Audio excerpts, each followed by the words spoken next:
এক যুবক এসে বললেন, ইয়া রাসূলুল্লাহ ইযান লি বিজিনা, হে নবী আপনি আমাকে জিনার অনুমতি দিন, জিনার অনুমতি দিন। ফা আকবালাল কওমু আলাইহি ফাজাজারুহু মাহমাহ, সাহাবারা ধমকাতে লাগলাই, বেয়াদব, লজ্জা শরমের মাথা খেয়ে কি বলো এগুলো তুমি নবীর সামনে, জিনার অনুমতি দাও। ওয়ালা তাকরাবুজ জিনা, আল্লাহ বলেন জিনার কাছেও যেও না, ব্যভিচারের কাছেও যেও না। তুমি নবীর সামনে এসে এই পাপের অনুমতি চাও? রাসূল ইসলাম কিছু বললেন না।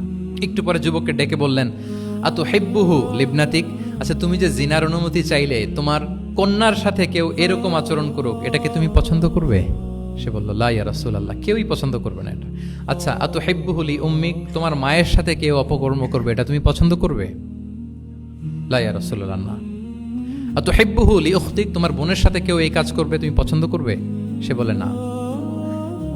ঠিক তখন রাসূল সাল্লাল্লাহু আলাইহি ওয়াসাল্লাম বললেন, তুমি যে এই কাজের অনুমতি চাইলে, যার সাথে তুমি জিনায় লিপ্ত হবে, সে তো কারো না কারো মা, কারো না কারো বোন, কারো না কারো আদরের কন্যা, তাহলে কিভাবে তুমি এটা করতে চাও? যুবক লজ্জিত হয়ে গেল, এত লজ্জিত হলো, রাবি বলতেছে ফালাম ইয়াকুন বা'দা যালিকাল ফাতা ইয়ালতাফিতু ইলা শাই, ওই রাবি বলতেছে এরপরে কোনোদিন এই যুবকরা ডানে বায়ে তাকাতেও দেখি নাই, স্ট্রেইট হাঁটতো। সুবহানাল্লাহ। রাসূল ইসলাম দোয়া করেছিলেন তার জন্য, আল্লাহুম্মা গফির যামবাহ ওয়া তাহহির কলবাহ ওয়া হাসসিন ফারজাহ, আল্লাহ তুমি তার গুনাহ মোচন করো, পাপ মোচন করো, আল্লাহ তুমি তার অন্তরকে পরিশুদ্ধ করো, আল্লাহ তুমি তার চরিত্রকে নিষ্কলুষ করে দাও। নবীর দোয়ার বরকতে চিরজীবনের জন্য নিষ্কলুষ পবিত্র তিনি হয়ে গেছেন। তাহলে দেখেন, তাকে অন্যভাবে বুঝাইলে হয়তো কাজ হইতে না, যখন তার নিজের উপর দিয়ে বোঝানো হলো, তোমার বোনের সাথে যদি হয়, তোমার মেয়ের সাথে যদি কেউ এটা করে, তুমি মেনে নিতে পারবা?